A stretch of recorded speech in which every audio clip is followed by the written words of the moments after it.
गौआ में नहीं करी हो बारियारिया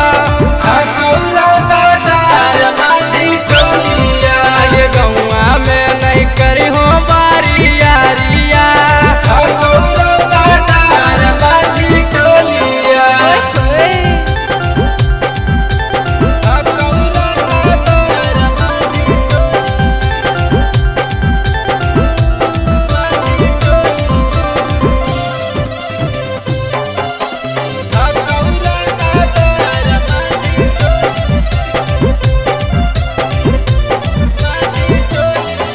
आगे आई गेली गौआ में चोरिए के टोटोगे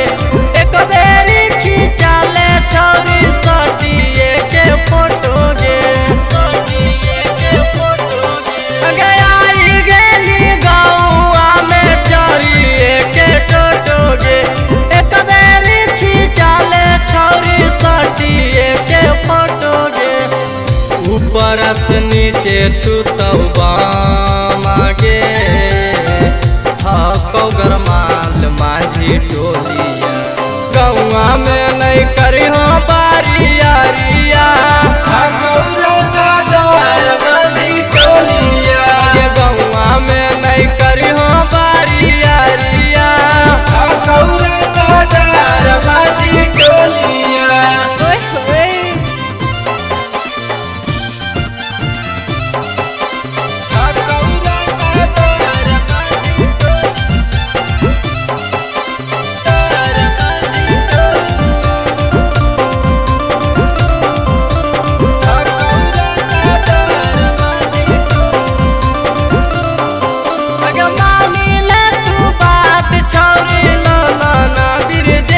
रखले हाँ किस तलवा छौरी कोसी के कामरिया में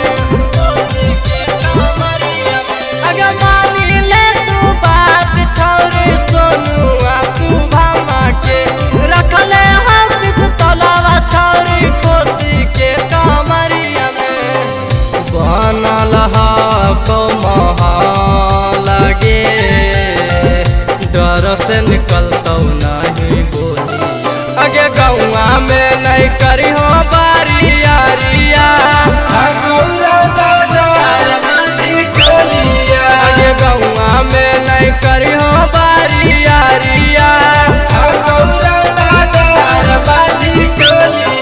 सवेरा फिल्म्स रिकॉर्डिंग स्टूडियो नवादा।